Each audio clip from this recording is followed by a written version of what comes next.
तो आज का टॉपिक है हमारा general methods of preparation of alkenes. Alkenes को हम प्रिपेयर कैसे करते हैं, जनरल मेथड्स। पहला मेथड है और हाँ, बहुत ही इंपॉर्टेंट मेथड है by partial reduction of alkynes. Alkynes का रिडक्शन करके, रिडक्शन मतलब वही हाइड्रोजन प्रोवाइड, ठीक रिडक्शन किसके साथ, हाइड्रोजन की प्रेजेंस में। ठीक है। लेकिन हमने यहाँ क्या हाइड्रोजन। लिखा है, हाँ, पार्शियल रिडक्शन, क्योंकि अगर आप एल्काइंस को रिड्यूस करेंगे या हाइड्रोजन प्रोवाइड करेंगे, तो हमने एल्केन चैप्टर के मेथड्स ऑफ प्रिपरेशन में पढ़ा है कि एल्काइंस को जब हम हाइड्रोजन प्रोवाइड करेंगे, रिड्यूस करेंगे, तो पहले वो एल्कीन में कन्वर्ट होगा और हाँ, एल्कीन फर्दर रिड्यूस होके फाइनली एल्केन बनाएगा। यानी अगर हम एल्काइन हाँ, को कंप्लीटली रिड्यूस करें तो final product will be an alkane, not alkene. Alkane. Alkene हाँ, बनेगा लेकिन एल्कीन पे हाँ, प्रोसेस रुकता नहीं है, वो एल्कीन ही फिर रिड्यूस होके फाइनली आपको एल्केन देगा। ठीक है, हाँ, तो हमें क्या करना है, एल्काइन को हाँ, रिड्यूस करना है, लेकिन कहाँ तक रिड्यूस करना है, एल्कीन तक। अगर एल्कीन बनाना एल्केन है, तक। एल्कीन से जो एल्केन अच्छा, का एल्कीन। रिडक्शन था वो हाँ, हमें नहीं चाहिए यहाँ पे। इसी को हम कहते हैं पार्शियल रिडक्शन। क्लियर हो गया? पहली बात, पार्शियल टर्म का यहाँ ठीक पर है। क्या हाँ, यूज है।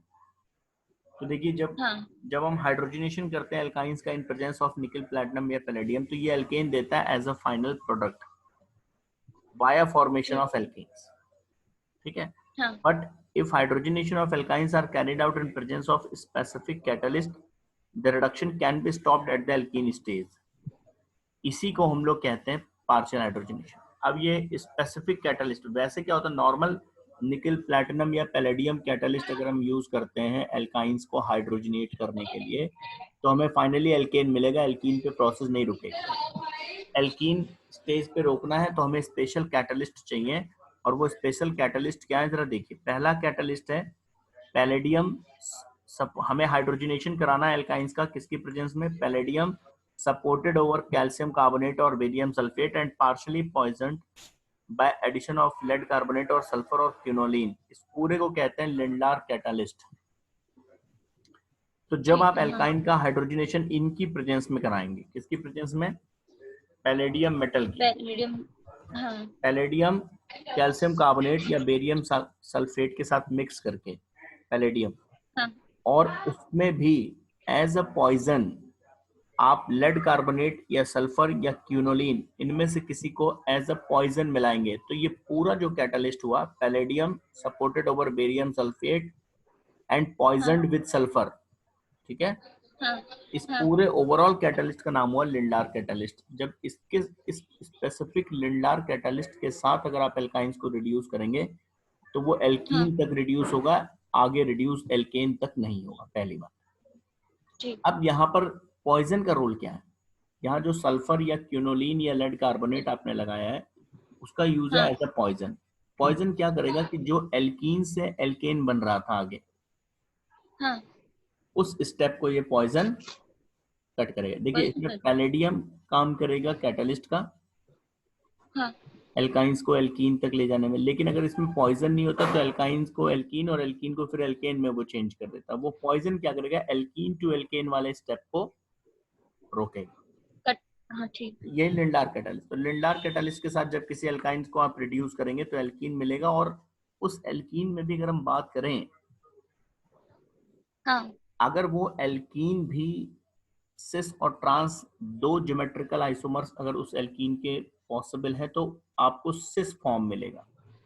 ध्यान देने वाली बात यह है ठीक। कि लिंडार कैटालिस्ट के साथ एल्काइंस का हाँ, रिडक्शन करेंगे तो हमें एल्कीन मिलेगा, और एल्कीन में भी क्या मिलेगा, सिस फॉर्म ऑफ एल्कीन सिस मिलेगा, फॉर्म। अगर उस एल्कीन ठीक, की सिस और ट्रांस दोनों फॉर्म एग्जिस्ट करते हैं। तो ये ठीक है। पहला हाइड्रोजनेशन में पहला है लिंडार कैटालिस्ट। दूसरा है reduction of alkynes with sodium और lithium metal in liquid ammonia, इसको बर्च रिडक्शन कहते हैं। एल्काइंस ठीक। को एल्कीन तक पार्शियली रिड्यूस करने के लिए दो स्पेसिफिक कैटालिस्ट हमारे पास हैं। पहला लिंडार कैटालिस्ट, और दूसरा है सोडियम या lithium metal with liquid ammonia. ठीक। इस टेक्निक के थ्रू या इस प्रोसेस के थ्रू जब आप एल्काइंस को पार्शियली रिड्यूस करेंगे एल्कीन में, तो इस रिएक्शन का नाम है बर्च रिडक्शन। ठीक। और इस रिडक्शन में जो एल्कीन मिलेगा वो मेनली, अगर वो एल्कीन सिस और ट्रांस दो फॉर्म में एग्जिस्ट करता है तो ट्रांस हाँ फॉर्म तो यहाँ पर ट्रांस। मेजर प्रोडक्ट होगा। तो ठीक। अगर आपने किसी एल्काइन को पार्शियली रिड्यूस किया है, लिंडार कैटलिस्ट के हाँ साथ रिड्यूस किया है, तो you will get cis form of an alkene. Cis form.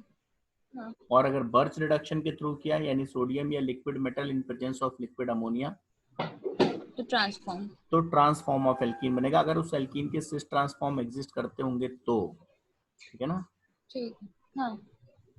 इसके अलावा एक और कैटलिस्ट है जो ट्रांसफॉर्म ऑफ एल्कीन के लिए यूज करते हैं, वो है P2 कैटलिस्ट, उसका नाम है P2। इसको निकल बोराइड भी कहते हैं, P2 कैटलिस्ट। ये भी एक कैटलिस्ट है जो हम यूज करते हैं पार्शियली रिड्यूस करने के लिए एल्काइंस को। इस कैटलिस्ट का नाम है निकल बोराइड, निकल बोराइड कैटलिस्ट। ठीक है। ठीक। और ये जो ठीक। निकल बोराइड कैटलिस्ट है, ये भी किसी एल्काइन को ट्रांस एल्कीन में रिड्यूस करता है, एल्कीन तक रिड्यूस ठीक है। करता है, और उसमें भी ट्रांस एल्कीन। तो ये भी एक कैटलिस्ट है। देखिए जो हाँ इम्पोर्टेंट कैटलिस्ट है उसमें दो हैं आपके, लिंडार कैटलिस्ट और निकल बोराइड, लिंडार कैटलिस्ट और birch reduction. Lithium in liquid हाँ। अमोनिया या सोडियम इन लिक्विड अमोनिया। P2 कैटलिस्ट ठीक। एक निकल बोराइड कैटलिस्ट है, वो भी यूज होता है और वो ट्रांस एल्कीन का फॉर्मेशन करता है, किसी एल्काइन का पार्शियल रिडक्शन कराता है। ठीक। तो अभी जरा हम इन दोनों पे फोकस करेंगे। अब जैसे यहाँ पर देखिए, मैंने एक एग्जांपल के थ्रू डिफरेंस समझाया। इस एग्जांपल को अगर हम देखेंगे तो हमने यहाँ पर एक एल्काइन लिया है, इसको अगर हम एज्यूम करेंगे तो यहाँ भी कार्बन है, यहाँ भी कार्बन है बीच में। ये हमने ब्यूट 2 आइन लिया हुआ है ना। जब ठीक ये है। हाँ रिड्यूस होगा तो ब्यूट 2 इन में, यहीं पर पार्शियल रिडक्शन होगा, ब्यूट 2 इन मिलेगा। इस ब्यूट 2 इन के सिस और ट्रांसफॉर्म एग्जिस्ट करते हैं ब्यूट 2 इन के।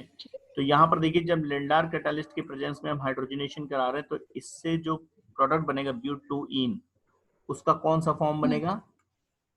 ट्रांस। नहीं, लिंडार कैटालिस्ट के साथ।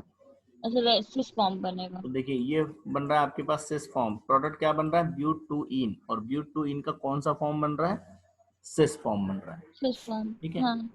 यही पार्शियल रिडक्शन अगर हम ब्यूट 2 आइन का करते, इसकी जगह हम लोग लिथियम प्लस लिक्विड अमोनिया कर लेते हैं, लिथियम प्लस लिक्विड अमोनिया, तब प्रोडक्ट यही बनता, ब्यूट 2 इन मिलता, लेकिन कौन सा फॉर्म मिलता ब्यूट 2 इन का? ट्रांसफॉर्म। ट्रांस। ठीक है ना।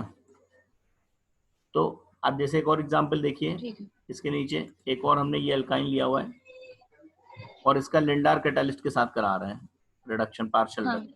तो यहाँ पर देखिए एल्कीन बन रहा है, और एल्कीन में भी देखेंगे तो सिस फॉर्म बन रहा है ना। देखिए दोनों हाइड्रोजन सेम साइड है, हाँ। तो सिस फॉर्म ऑफ एल्कीन बनेगा लिंडार कैटालिस्ट के साथ। इसके नीचे ठीक। देखिए एक बर्च रिडक्शन हमने लिखा है, एक एल्काइन हमने जनरल लिख दिया R C triple bond C R dash, या आर और आर डैश अलग अलग भी हो सकते हैं, सेम भी हो सकते हैं। ठीक अब है। Sodium in presence of liquid ammonia, birch reduction. हाँ। ठीक है, इसमें एल्कीन बनेगा, पार्शियल रिडक्शन है, लेकिन देखिए कैसा एल्कीन मिल रहा है, यहाँ H और इधर H, मतलब ट्रांस। ट्रांस। तो किसी भी एल्काइन को एल्कीन में हमें रिड्यूस करना है, पार्शियली एल्कीन में रिड्यूस करना है, तो दो इंपॉर्टेंट कैटलिस्ट है, लिंडार कैटलिस्ट यानी palladium supported over barium sulphate and sulphur is mixed as a poison, और दूसरा है बर्च हाँ रिडक्शन जिसमें सोडियम या Birch. Lithium metal mixed with liquid ammonia, इसको यूज करते हैं। दोनों में अंतर है कि लिंडार कैटालिस्ट से सिस एल्कीन का फॉर्मेशन होगा और बर्च हाँ। रिडक्शन में हमें ट्रांस एल्कीन का फॉर्मेशन होगा। ठीक है। ठीक है। अब हमारा नेक्स्ट मेथड ऑफ प्रिपरेशन है फ्रॉम एल्काइल हैलाइड। एल्कीन हम बनाएंगे किससे? एल्काइल हैलाइड से, या इसको हेलो एल्केन्स भी कहते हैं। हेलो। हाँ। इसमें क्या होगा, एल्काइल हैलाइड्स को हम हीट करेंगे एल्कोहलिक पोटास के साथ या पोटेशियम हाइड्रोक्साइड के साथ डिसॉल्व्ड इन एल्कोहल। ठीक है। एल्कोहल की प्रेजेंस में हम KOH लेंगे, potassium hydroxide in presence of alcohol, इसको एल्कोहलिक KOH कहते हैं। ठीक। ठीक है। तो एल्कोहलिक, हाँ। देखिए दो टाइप का KOH होता है, एक्वस KOH जो रिएजेंट हम हाँ यूज करते हैं KOH, उसमें मेनली 2 टाइप्स होते हैं, एक्वस KOH और हाँ alcoholic KOH। Alcohol KOH। Aqueous ठीक। KOH का मतलब वाटर के साथ KOH को मिलाकर, KOH वाटर में डिसॉल्व करके सॉल्यूशन बनाएंगे। हाँ एल्कोहलिक KOH मतलब अल्कोहल के साथ वाटर को अल्कोहल। मिक्स करेंगे, KOH को ठीक अल्कोहल में मिक्स करेंगे, सॉरी। ठीक। दोनों से अलग अलग प्रोडक्ट्स बनते हैं, वही एल्काइल हैलाइड या वही हेलोल्केन अल्कोहलिक हाँ KOH के साथ एलिमिनेशन रिएक्शन शो करता है, और ठीक। वही एल्काइल हैलाइड एक्वस KOH के साथ सब्स्टिट्यूशन रिएक्शन शो करता है और अल्कोहल बनाता है। तो इसलिए आपको ठीक ये है। अल्कोहलिक वर्ड लिखना ही है, ठीक है, केवल KOH से काम है ठीक। इसका। तो एल्काइल हैलाइड को जब हम अल्कोहलिक KOH के साथ हीट करते हैं तो एलिमिनेशन रिएक्शन होता है। क्या एलिमिनेट अच्छा होता हाँ। है? जो भी एल्काइल हैलाइड है उससे एक हेलोजन एसिड HX मॉलिक्यूल का एलिमिनेशन होगा।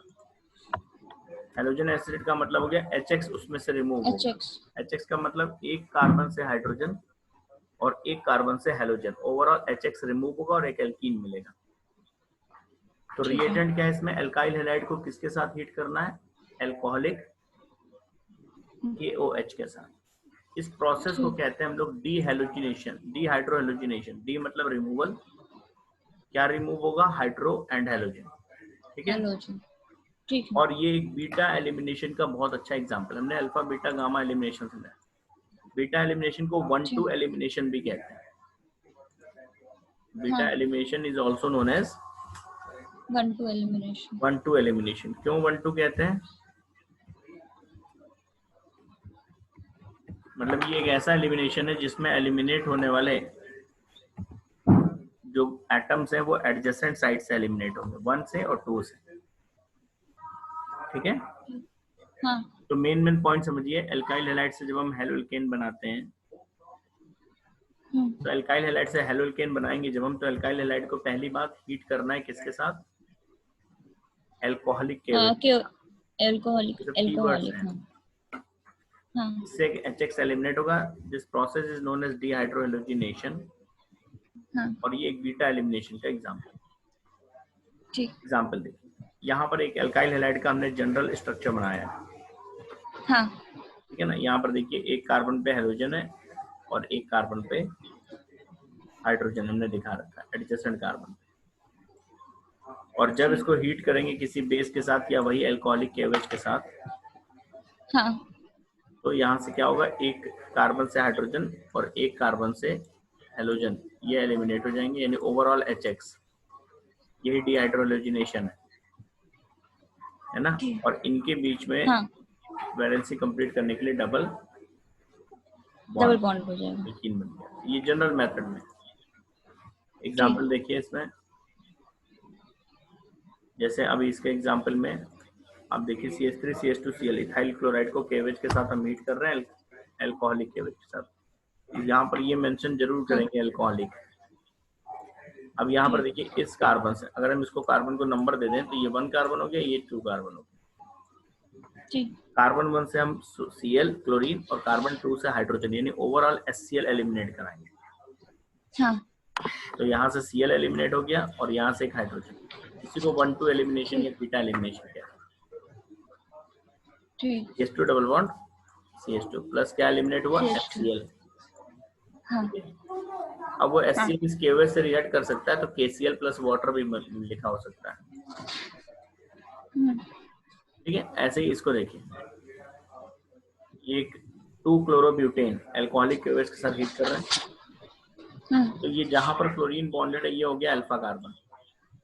अब इसके एडजेसेंट में ये भी बीटा है और ये भी बीटा है। अल्फा बीटा एलिमिनेशन का मतलब हो गया कि हेलोजन तो अल्फा कार्बन से एलिमिनेट होगा, हाँ लेकिन अलोंग विद हेलोजन हाइड्रोजन कहाँ से एलिमिनेट होगा? उसके एडजेसेंट बीटा कार्बन से। अब ये ठीक। दोनों हमारे बीटा कार्बन है तो दोनों से एलिमिनेट हो सकता है। जब यहाँ से हाइड्रोजन एलिमिनेट होगा अलोंग विद Cl, तो यहाँ डबल बॉन्ड आएगा, हाँ और अगर ये बीटा इन्वॉल्व है तो यहाँ डबल बॉन्ड बनेगा यहाँ। ठीक। यानी ब्यूट 1 इन भी मिलेगा और ब्यूट 2 इन। ये दोनों मिलेंगे। इसमें से एक मेजर होगा, हाँ ये वाला। अब मेजर कौन होगा? यहाँ पर एक रूल आता है, सैडजेफ रूल। जी। पहले ये दो प्रोडक्ट कैसे बने ये समझ में आई बात? हाँ। प्रोडक्ट ऐसे बने क्योंकि डीहाइड्रोहेलोजिनेशन में हमेशा हेलोजन एक कार्बन से एलिमिनेट होगा, उसको अल्फा कार्बन कहेंगे, और जो ठीक है। हाइड्रोजन एलिमिनेट होगा वो उस अल्फा कार्बन के एडजेसेंट मतलब बीटा कार्बन से होगा। अगर हाँ। एक से ज्यादा बीटा कार्बन एटम्स हैं तो किसी से भी हाइड्रोजन एलिमिनेट हो सकता है, तब मोर देन वन प्रोडक्ट्स बनेंगे, लेकिन उसमें से मेजर प्रोडक्ट कौन होगा? जो स्टेबल एल्कीन होगा। आप देखिए यहाँ पर इसके लिए एक रूल आता है सर्जफ रूल, और वैसे भी आप समझ सकते हैं हाँ। स्टेबल प्रोडक्ट ही मेजर होता है। यहाँ पर अगर हम इस एल्कीन को देखें तो इस डबली बॉन्डेड कार्बन और इस डबली बॉन्डेड कार्बन को देखकर आप बताइए कि इसमें कितने सी अल्फा एच बॉन्ड्स हैं। वन ब्यूटीन में सी अल्फा एच बॉन्ड्स कितने हैं? 3। 3 कैसे? यहाँ तो कोई सी अल्फा एच बॉन्ड है नहीं, अल्फा कार्बन ही नहीं है। अच्छा। हाँ। हाँ। ये वाला कार्बन अल्फा कार्बन हुआ डबल बॉन्ड के बगल में, हाँ। कितने इसके पास सी अल्फा एच बॉन्ड्स? 2। यहाँ पर इस डबली बॉन्डेड कार्बन एटम के एडजेसेंट आप देखेंगे तो ये आपके सब सी अल्फा एच बॉन्ड्स हैं, हाँ। और इधर भी देखेंगे तो ये भी सी अल्फा एच बॉन्ड्स हैं, ये सब तीनों। तो टोटल 6। तो ये स्टेबल एल्कीन हुआ ना। हाँ। तो रूल ये कहता है, सर्जफ रूल यही है। सर्जफ रूल कहता है कि अगर किसी डीहाइड्रोहेलोजिनेशन प्रोसेस में या किसी भी एलिमिनेशन प्रोसेस में हाँ। अगर मोर देन वन एल्कीन्स बन सकते हैं या मोर देन वन एल्कीन्स बनने के चांसेस हैं, तो मेजर प्रोडक्ट वो होगा जो मोर स्टेबल एल्कीन हो। जो ज्यादा स्टेबल होगा वो मेजर प्रोडक्ट होगा। ज्यादा स्टेबल कौन होगा? जिसके हाइपर कॉन्जुगेटेड स्ट्रक्चर ज्यादा होगा। और हम सिंपल लैंग्वेज में बोले तो हम कहेंगे जो मोर सब्स्टिट्यूटेड एल्कीन हो, क्योंकि हमने स्टेबिलिटी ऑफ एल्कीन में यही पढ़ा है। हाँ। कि मोर सब्स्टिट्यूटेड एल्कीन जो होता है वो मोर स्टेबल होता है। मोर सब्स्टिट्यूटेड का मतलब वही हुआ जिसमें डबली बॉन्डेड कार्बन एटम से हाइड्रोजन एटम्स कम बॉन्डेड हो और एल्काइल ग्रुप ज्यादा बॉन्डेड। ठीक है। तो जैसे यहाँ पर क्या था, पहले केस में क्या था कि यहाँ पर कोई और दूसरे प्रोडक्ट का चांस ही नहीं था। क्यों? क्योंकि यही एक अल्फा पोजीशन था और यही इकलौता एक बीटा पोजीशन था। यही डबल बॉन्ड आना था, ये क्लियर था। हाँ। यहाँ पर अलग अलग था क्योंकि अल्फा पोजीशन ये था, बीटा के 2 ऑप्शन थे, ये भी बीटा है बगल वाला और ये भी बीटा। हाँ। कहीं से भी एलिमिनेट हो सकता था, तो 2 प्रोडक्ट बन सकते थे, ब्यूट 1 भी और ब्यूट 2। मेजर इसमें ब्यूट 2 है क्योंकि वो सर्जफ रूल के अकॉर्डिंग है, या ये कह लो क्योंकि वो मोर स्टेबल एल्कीन है। ठीक है, वो क्या है? मोर स्टेबल एल्कीन है। ठीक है, इसलिए वो बनेगा।